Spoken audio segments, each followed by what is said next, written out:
Hey gamers, Chris here. So we all know the rules aren't perfect, and as a dungeon master sometimes we want to fix those rules with house rules.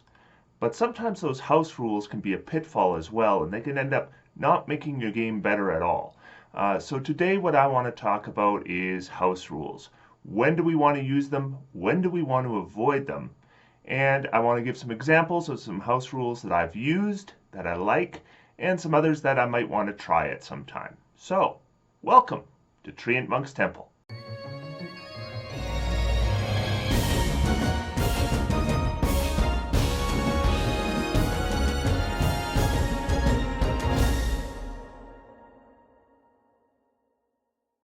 So when we are thinking of implementing house rules in our game, I think there's a few things we need to think about. Most importantly, I think we need to think, what are we accomplishing with this house rule? Because I know I have an emotional response when I play a game and a rule seems a little clunky or doesn't work the way I like it, or maybe I don't even like it. Then I get this idea that how would I change that rule, and I'm inclined to just go ahead and make a house rule just like that. But that's not always a good idea, because sometimes we're not considering every way that rule might interact with different things in the game. We could cause problems. Sometimes the fix doesn't work, and so you end up with something just as clunky. And so what was intended to make the game better doesn't accomplish that, in some cases makes it worse. Another pitfall we fall into sometimes is having too many house rules. I'm running a game right now that's in a homebrew world with a bunch of homebrew races and homebrew spells and house rules, and just keeping track of all those things is laborious. And it really makes you think that, what am I really getting out of this? And I can tell you that the next campaign that I started after that has no house rules at all. And that's another thing I wanted to mention. House rules are optional. If you play without any house rules at all, the game ends up working out fairly well. I wouldn't say that house rules are ever a necessity. So what do we want to accomplish with house rules? Well, number one, if something is slowing down the game and you find a way to make it go faster with a house rule, I think that is a good use of a house rule. Number two are options. Players have options, and there's certain options they stay away from like the plague, just because those options are mechanically inferior. And so what you end up with is less variety. I mean, how many people do you see playing Berserker Barbarians or Beastmaster Rangers? You don't. And because the mechanics have made those classes problematic, so you end up with less variety in your game. So sometimes a house rule can pick up some of those options and increase the variety for the character. And the more you play the game, the more you want people to try different things and just to keep things new and fresh. And for those reasons, I can totally see using a house rule, and I have myself. The third would be a good rule you like that's hard to implement. Sometimes you can use a house rule to make something easier to use. And I'm going to give an example of my favorite house rule, and that is one of those examples. Now here's another general tip. I generally like to pick things up with house rules. I don't like to push them down. In other words, if you have, say, two subclasses that aren't well balanced against each other, my inclination will always be to make the weaker subclass better rather than make the better subclass worse. Just because, as a player, it's very frustrating when there's options you like that are taken away from you. And so that's essentially what it feels like when something that you like has been nerfed. And nerfed is a term we use in optimization to refer to something that has been made weaker within the rules. On the other hand, if you're lifting up things too much, you can end up causing problems with the challenge rating system, because adventures and challenges are made to challenge certain level of characters. So if you're making characters just more powerful, then what happens is the challenges become easier and maybe too easy. So it's important that if you are lifting anything up, that you don't lift it up above the average. You make things tougher, and then the other side, you make it tougher, and next thing you know, everybody is more powerful than they should be for their level, and that can cause some balance problems. So let's get into some house rules that I use or I have considered using. And I should mention that a lot of these house rules I have gotten from other people. I have not created all these house rules. Some of them I came up with on my own. Others were just taken from people who've shared their house rules and I've liked them. The first house rule is a pretty dramatic one that I've used to a reasonable effect. I found that when I was running adventures, what would happen is the characters would be constantly moving and moving and moving and going from room to room, and there was always danger, and short rests just didn't happen, or maybe they happened once. On your average adventuring day, they'd either get no short rests or one short rest. And what that ended up doing is it made all the classes that don't get a lot out of short rests better than the classes that do get a lot out of short rests. So suddenly things like warlocks and monks became very, very weak. And then other things that are long rest based, like paladins, became stronger in comparison. And so those classes that rely on those short rests, first off, they didn't get played very often, and when they did get played, the players felt frustrated because they always wanted to take these short rests, and there was never an opportunity to do so. So on a forum, I found somebody who recommended a short rest house rule that I thought was really kind of dramatic. But when I played it, I found it works reasonably well. And that rule is short rests can be taken in one round. One round of non-combat, you can choose to take a short rest with your character, but you're limited to 2 short rests between every long rest. So basically short rests become instantaneous. And so everybody can take 2 short rests for every long rest all the time. So what that does is, number one, it doesn't make it so that you can take an infinite number of short rests. So we have balance on both ends of the spectrum. Classes that rely on short rests to get their powers get 2, and those that don't rely don't have to worry about them getting more than 2. So that balance ends up being, I find, reasonably close. Now, obviously, there's an inconvenience to characters if they have to stop and wait for an hour, and this removes that entirely. So you do have to consider how that might affect your adventures. But I've found generally the action's moving reasonably quick, and I don't find it a problem to have characters not stop for that hour rest in between their long rests. So I found that house rule works for me. It's, like I said, it's a pretty dramatic one, but give it a try. You might like it. Here's one I tried once, and it's a nerf, and I found I don't really see the point in maintaining it, so I've kind of dumped this one out, and that's multi-classing. I used to require that characters achieve 3 levels in a class before multi-classing, and the reason I did that is because I wanted to stop things like that 1 level dip just to get that boost. But in the end, I found that some of the best builds don't have any dips at all, or the best multi-classes have more than 1 level. So I'm not sure what I really was accomplishing there. I think I had a gut reaction to certain things like taking a level of Hexblade, but I don't think that's a problem. So that's a house rule that I had used for a while, and I just don't see the point in continuing it. So in regard to the races, I find races are, for the most part, pretty balanced. There's only 2 races I find fall out of that balance. And the first one is the variant human, and the second one is the non-variant human.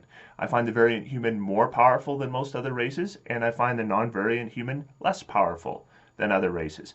So that's a problem because you don't want to ban both of them, because then you end up with no humans, though that might be okay for some campaigns. So I want to make sure at least one of them I found reasonably balanced. And this one is a nerf, and it's a nerf that I continue to use, and I find it works pretty well. And that is, with the variant human, the feat is gained at level 4. Because otherwise, what I was finding is you would have, like, say, a fighter with heavy armor, and then they would take heavy armor master, and that would give them that 3 damage reduction. And at level 1, you're fighting a lot of things like goblins and giant rats and kobolds, and a lot of them are doing 3 points or less per round. So then that character essentially became invulnerable. Now, as you level up, that becomes less of a problem as creatures do more damage. But for those first few levels, you have this severe imbalance. In fact, very early on, when I started playing this game, one of the very first characters I made was a paladin with heavy armor master. And I ended up retiring it after the first level because I've just found it unbalancing. But I found that by awarding the feat at level 4, that's the same level that any other race could achieve a feat if they wanted to. So now the human can either choose 2 feats, or they can take that 1 feat and their ability score bonus. And I don't find that not having that feat at lower levels is a big problem. I mean, humans don't get a lot, but they're still getting 2 stat bonuses, and they're still getting the additional skill. So they're not doing too badly up to level 4. Not enough, I think, to throw off the balance too much. And then at level 4, they get that feat, and now it's at a level appropriate for getting feats. And I found that works reasonably well. So when it comes to classes, I've instituted a couple house rules as well. The first is with Barbarian Rage. The Barbarian Rage requires that either you make an attack roll or take damage every round, or you lose your rage. Unfortunately, sometimes that can cause problems because you can be in a situation where your barbarian is in combat and maybe they down an enemy and then they can't get to another enemy in a round. So suddenly, even if they're running at another enemy, they lose their rage in the meantime, and that doesn't make a lot of sense. So basically, the way I do it, it's kind of loosey-goosey, but if I figure that the character is acting in a way that promotes rage, whether they're busting down a door or charging at an enemy, as long as it seems to fit within the idea of rage, they can maintain that rage. And I find that works well, and it gets rid of that silly situation where a character is clearly doing something that is rage-filled, but they lose the rage because they didn't meet one of those 2 specific criteria. Now, the Berserker Barbarian is a subclass I think that is ripe with problems. Frenzy is a poorly designed ability.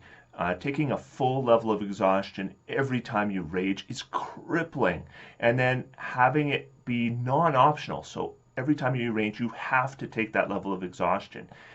Just makes it unworkable at higher levels. So I've tried a number of different house rules and brainstormed a number of different house rules with that. But then came Xanathar's and the Path of the Zealot. And I think the Path of the Zealot largely does what the Berserker should have done. So what I ended up doing is I dumped all those house rules. And now if you want to play a Berserker character, I will recommend the subclass Zealot instead. And it works just fine. So now about the Druid. We all know that the Moon Druid is the one that tends to get the most attention, and at low levels it can be absolutely ridiculous. Levels 2 through 4, those wild shapes, just unreal in power. Now what I've done in the past is, if you're knocked out of wild shape, I've had the Druid stunned for a round. So basically, if they take all their damage, go down to 0 hit points, they revert to their Druid form, and now they are stunned for 1 round. I've even done some house rules where they're potentially stunned for 2 rounds, and they make a Constitution save. The problem is that once wild shape doesn't become good anymore, or not as good anymore, then instituting that penalty suddenly doesn't make sense anymore, because now we're penalizing the weak. So that's not a very good house rule. What I've found some people do now is they'll limit the challenge rating on the creature from level 2 to 4 to 1/2. And I haven't played that one yet, but that's one I want to try. So that brings us to the Monk. And the Monk is filled with problems. I personally consider the Monk to be the weakest class in the game. Not Rangers, Monks. And I've had people gape at me for suggesting that, but honestly, every time I work out a build, Ranger works okay till about level 6, and then it starts traiping off. Well, the Monk, I just don't find it works really very well at any level. And I have yet to find a set of house rules that I think really properly fix it. And I don't know if I care that much, because I'm not a huge fan of the Monk in terms of the style of character it is, either, unless you're playing a certain style of campaign where it seems to fit in. Most of the time I find it's kind of out of place, and the Monk is a class that they got rid of in 2nd edition, and then they brought it back, and I'm not sure they needed to bring it back. I think they kind of brought it back because it was in 1st edition.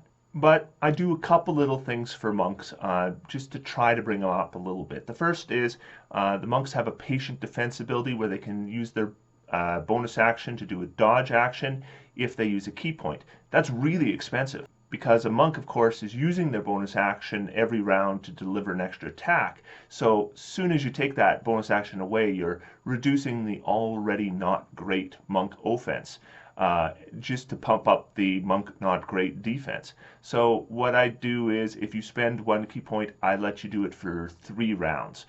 So then at least you're not spending all your key points on it as well, and it becomes a cheaper option to bump up defense. And the second thing I did is I found those elemental monks really, really struggle. So what I do is at levels 5, 10, and 15, they get an elemental point. And the elemental point basically functions as a key point, but only to power spells. And then they recover that on short rest, just like their regular key points. I've never seen anyone play an elemental monk in any campaign that I've run that has benefited from this house rule. So I don't even know how well balanced it is. In general, like I said, I think monks are problematic. And I don't think my house rules necessarily have lifted them up to the point they need to be. But I'm cautious, right? I'd rather the house rules not do enough than do too much. Because then if they do too much, you got to take them away, and I don't want to take things away. So I've come in conservatively, and I just haven't seen them played enough to know how well that works. So I'm curious what people do with monks in their campaign. So now let's get into the ranger. Of course, the ranger is often maligned as the worst class in the game. I don't think it is as bad as the monk, but I do think there are problems with it, especially the Beastmaster Ranger, as well rangers after level 5. I find they just don't get a lot. Now, the second one of those, I don't think is a big problem. So multi-class, right? You take 5 levels of ranger and then skip into something else and you'll be just fine. And as long as you're playing a hunter or a gloomstalker or a horizon walker, you're going to do reasonably well with that. But Beastmaster, of course, becomes kind of a trap because the actual animal isn't very good on attacking. And the way it's written is, and I think the intention is, that the ranger isn't attacking and they're directing their animal to attack, and their animal's not very good at attacking and it is easily killed. So this is just a terrible combination. And now eventually that ranger can attack a little bit, but it doesn't even close to make up. So the house rule I've used is simply what they wanted to avoid in the first place, but I don't think it unbalances anything, and I haven't seen it unbalance anything up to now. And this is a house rule that I find my friends tend to use as well, and that's simply the Beastmaster needs to use an action to direct their animal to attack an enemy, and then once they make that action, then that animal will continue to attack that enemy until that enemy goes down. So that's a pretty simple way to balance it off so that it doesn't totally suck. Now you're still giving up your first action to direct your animal, but it becomes an investment. I mean, we've already looked at some builds that build their damage over rounds, and this just becomes one of those builds. So now about the sorcerer. Now I've mentioned this before. I think the sorcerer is fine. I think it's a little bit weak at very, very low levels, but around level 5 it's really kind of come into its own, and it does just fine after that. So I don't think the sorcerer requires house rules to make it more powerful. I do think that there's a certain subclass that's weaker than the other options, and that's the wild magic sorcerer. And the wild magic sorcerer, I found when we first started playing, was a huge disappointment because you have this huge wild magic table and then these rules for accessing the wild magic table and the unpredictability of spells, which all sounds kind of fun. But over and over again, I would see people play a wild magic sorcerer through an entire campaign and never, ever consult the wild magic table because the DM has to choose to have them roll on it, and even then they only have a 1 in 20 chance. And that means that it just doesn't happen very often. If you're casting 3 spells a day, then even if your DM gives you a roll on every single one of those spells, you still probably aren't going to access that table. So you can play, like I said, entire campaigns where you never access it. And so what's the point of playing a wild magic sorcerer if you're not going to that table all the time? So that is why I house ruled the wild magic sorcerer. A 1 or a 20 accesses the table. And then the second thing I've done is if the sorcerer spends a sorcery point, they can automatically use the wild magic table. Because it's fun, right? That's the whole idea of a wild magic sorcerer. So if they're not rolling lucky or unlucky, depending on what kind of effects you're getting with wild, remember, wild magic isn't always good. It's a huge gamble to have this wild magic, and to spend a sorcery point to access it isn't even necessarily advantageous to the character, but it's advantageous to the fun of the game.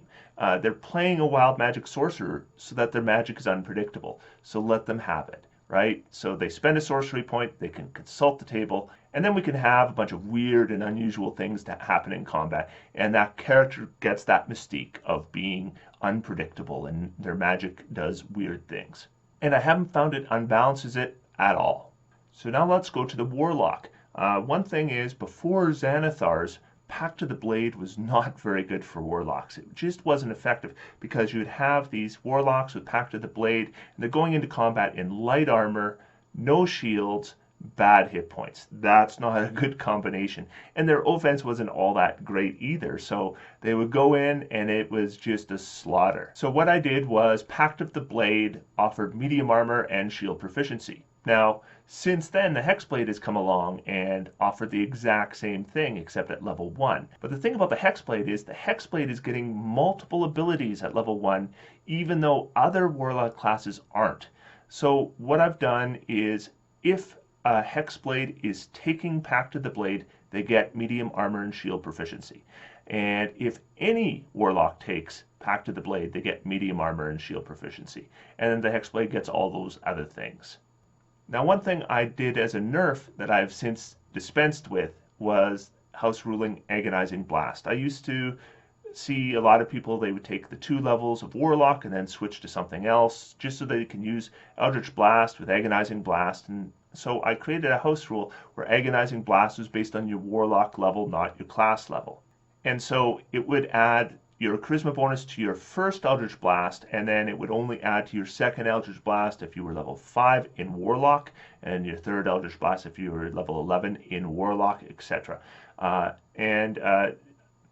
And yes, that certainly stopped that multiclassing, but again, I've come to realize that maybe that multiclassing isn't a problem, and I wasn't really fixing anything. So I have since dispensed with that house rule.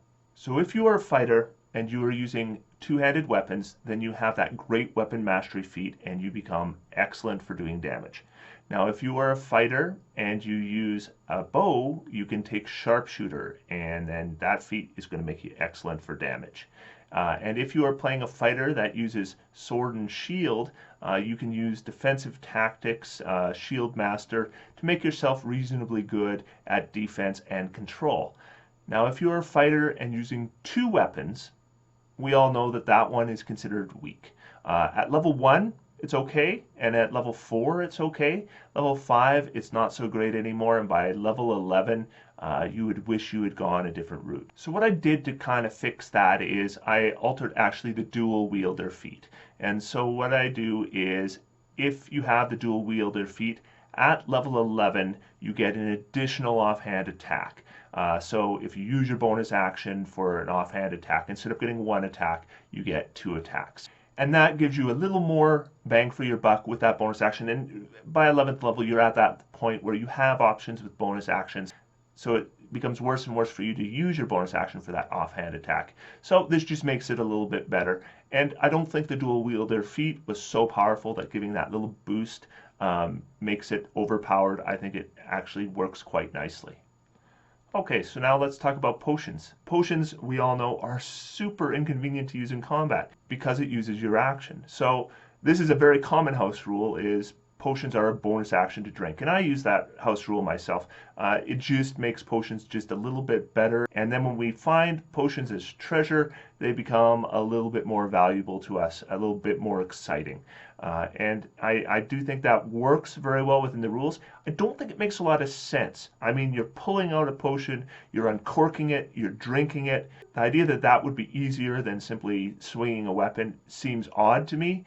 But in terms of game balance and game flow, I think it is a house rule that works quite nicely. And I think in the end, that needs to be our major goal. Our major goal shouldn't always be realism. Our major goal should be to make things easy and fun. So what about spells? People are always going to ask me about what kind of house rules I have for spells. And generally speaking, I don't worry about the spells that aren't powerful enough. Take the spells that are powerful. Now, I have experimented with some spell nerfs for spells like Lehman's Tiny Hut, for Polymorph, and for Animate Objects. In the end, I don't think I got a lot out of that. I just convinced people to take different spells, which is okay for variety, but that's a lot of work and a lot of and a lot of taking things away from players just in order to create variety. So I'm not sure it pays off. So those are not house rules I use anymore. But one house rule that I continue to use occasionally, depending on the campaign, is in certain campaigns, I just don't want there to be resurrection. I like the idea of death being final, something for characters to be scared about. So what I'll do is I just remove resurrection, raise dead, revivify, reincarnate. All those spells just are gone. So then the characters really have to be careful not to die, because if they die, they make a new character. Which isn't the worst thing in the world. I mean, as a role player, get used to the fact that sometimes you have to roll a new character. But that is a house rule that I still use sometimes. So let's talk about my favorite house rule. So this one involves some props. So these are my inspiration coins. So if you look, that's a dragon on there, and then it says inspiration all around the outside. I bought these custom, and I probably spent too much on them, and they're really not required. You could use nickels or poker chips or anything you want. But the idea is I put a few of these coins in a dish like this, and then what I do is I put them in the center of the table. And then what I do is I put them in the center of the table. And the reason I do this is because inspiration is one of those rules that I tried to use in the very first session that I ran as a DM, and then I think I forgot about it for like 2 years. And every once in a while I would think about it and go, oh, I really should give out inspiration. I think it's kind of a fun mechanic, gives characters kind of a little hero moment, but I always forget to award it. So what I do is I put out this dish full of these coins, and I put less than there are number of players. So if I've got, say, 3 players, I might have 2 coins. If I have 5 players, I might have 3 coins. So that there's never enough coins to give to everybody. And when a player does something cool or something I like, or just has some good role-playing moments and I want to award them, I will reach in, grab a coin, and then give it to them. And then it sits in front of their character. And then they can remember that they have it. And then when they use their inspiration, they put it back in the bowl. But here's where the house rule comes in. Other players can award that inspiration as well. So if I'm a player and another player does something that makes me laugh, or I think it's cool, or I just think they did a good job with something, then I can reach in and I can give them an inspiration coin. So that way we can award each other, and those inspiration coins start going around like crazy. But eventually the bowl is empty. And once it's empty, we can't award inspiration anymore until somebody uses inspiration and then puts it back in the bowl. So what this ends up doing is it becomes an incentive to use your inspiration regularly, to constantly put your inspiration back in the bowl so it can be re-awarded, and it ends up being dynamic, and I think it does add something to the game, and it's fun. And anytime something's fun, I keep it. So that is my favorite house rule. I don't think I'm ever getting rid of that one. So I was looking online and I found some other house rules I thought look pretty cool, and I might try them at some point. I haven't tried any of these ones yet. If you have tried them and you think they work really well or don't work very well, let me know. The first one is, we know it's fun when somebody really describes their action. So if they're describing an attack and they mention what their character does and how it looks, or if they're doing a spell and the spell has some kind of interesting look to it, and it can really help define the character and make everything a lot more visual and a lot more fun. Now, one way we can deal with this is we can award inspiration.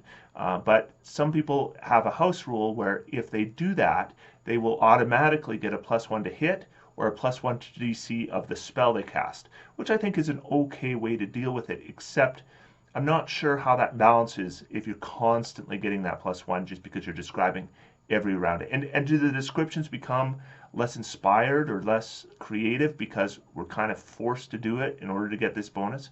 I don't know. So that's one I've tossed around a little bit. The second is, and how inspiration is used. This one I'm really considering using. I think it sounds perfect, and that is normally when you spend inspiration, it gives you advantage on one roll.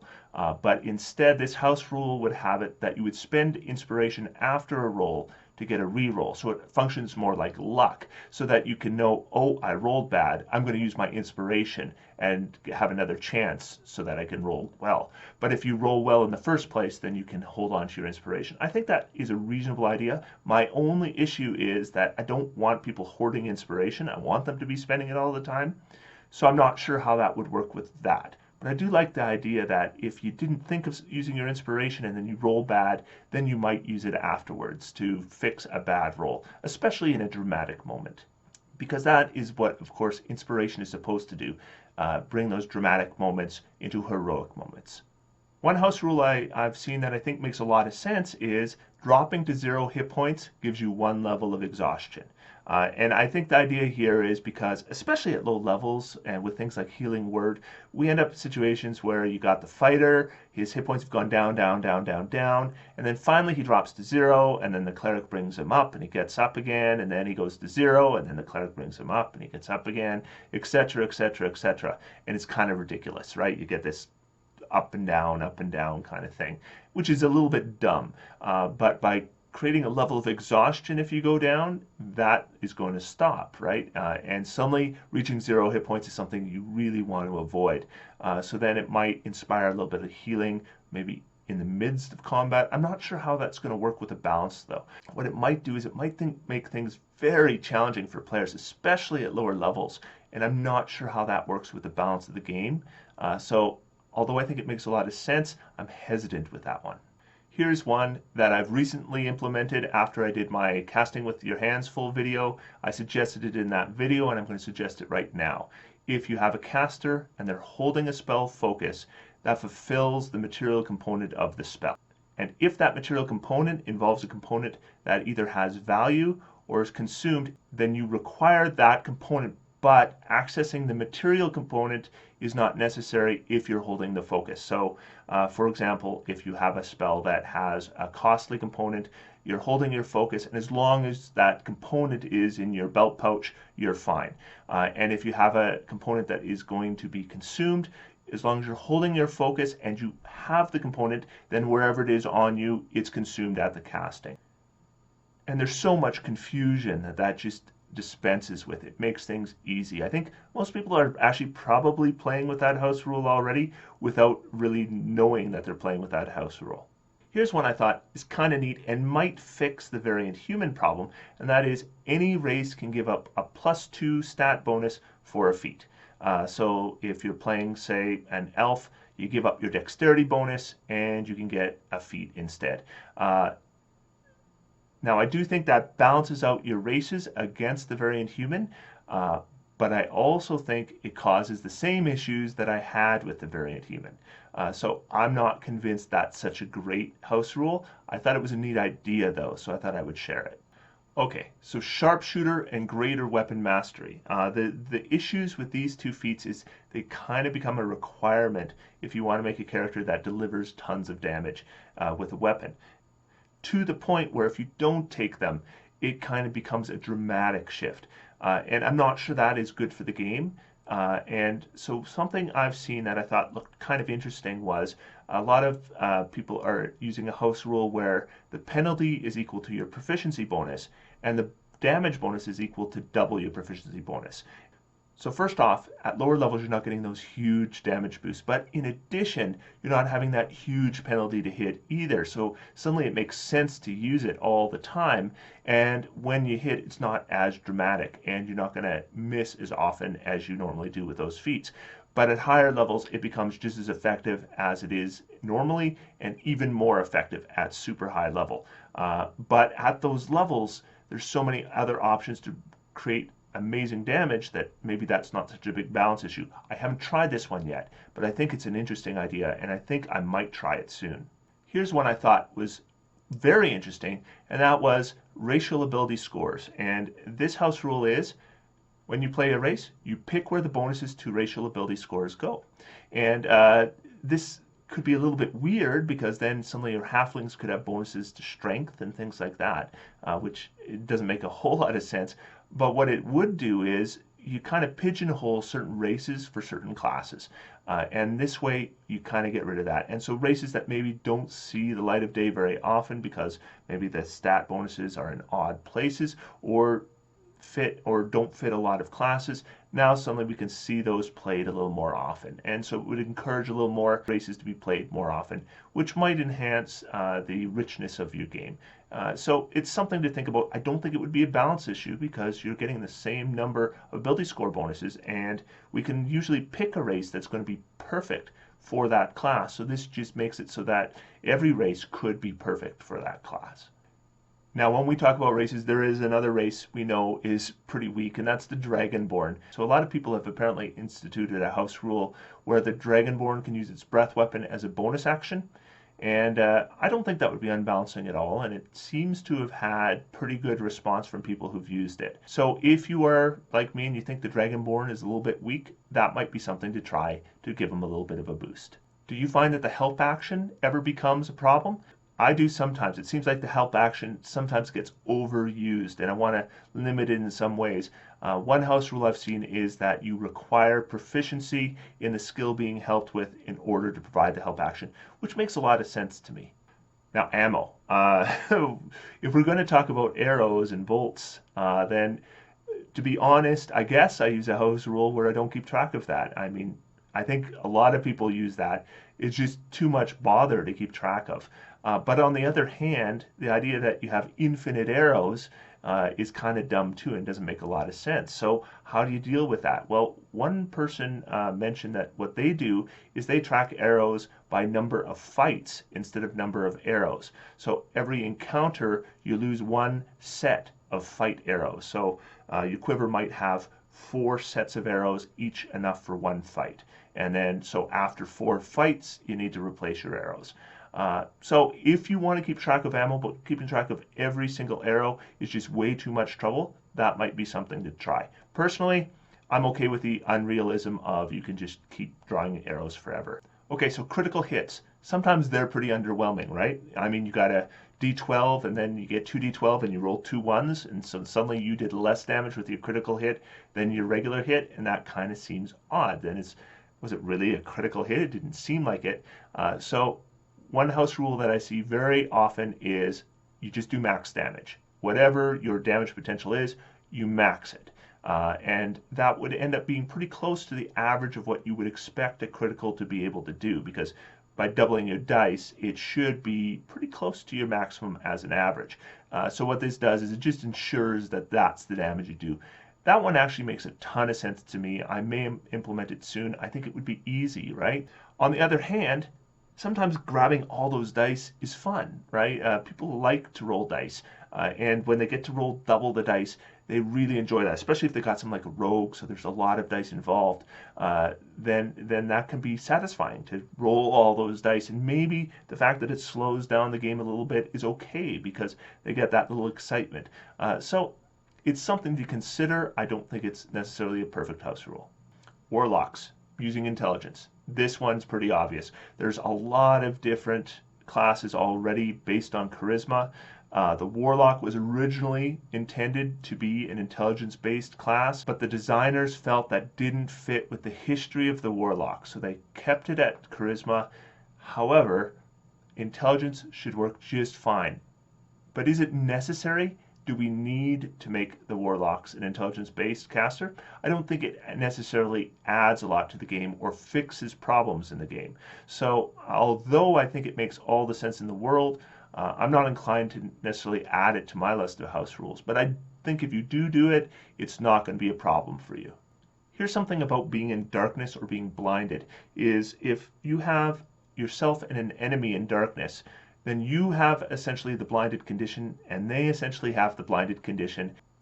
So what ends up happening is you have advantage to attack them, but disadvantage to attack them, so it all cancels out and everyone attacks normally, which is kind of dumb, right? I mean, if you have an opponent and you guys are both in darkness, you would think it would be harder to hit them, even though they can't see your attacks coming. So one house rule I've seen is that in mutual darkness, both sides have disadvantage on attacks.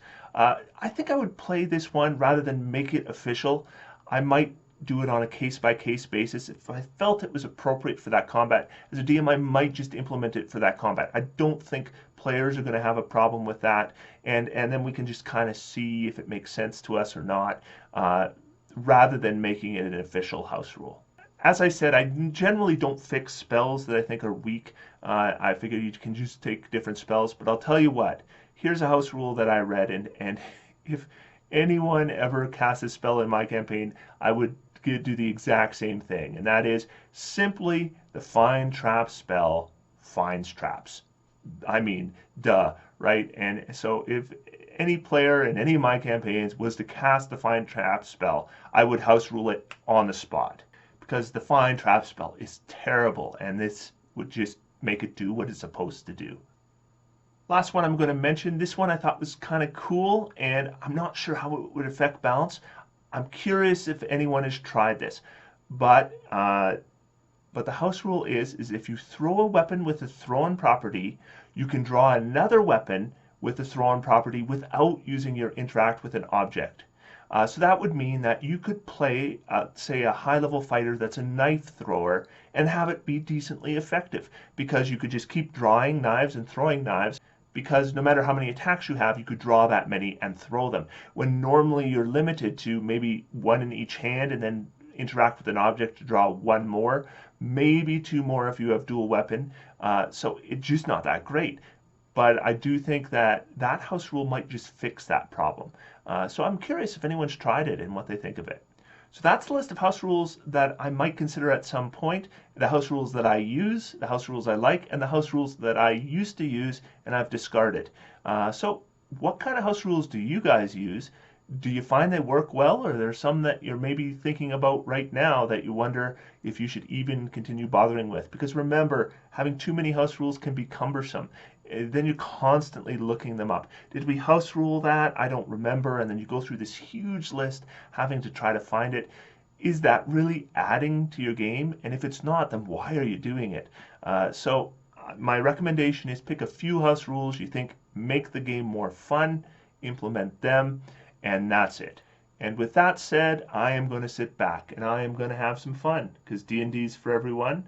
Thanks, guys, and I'll see you next time.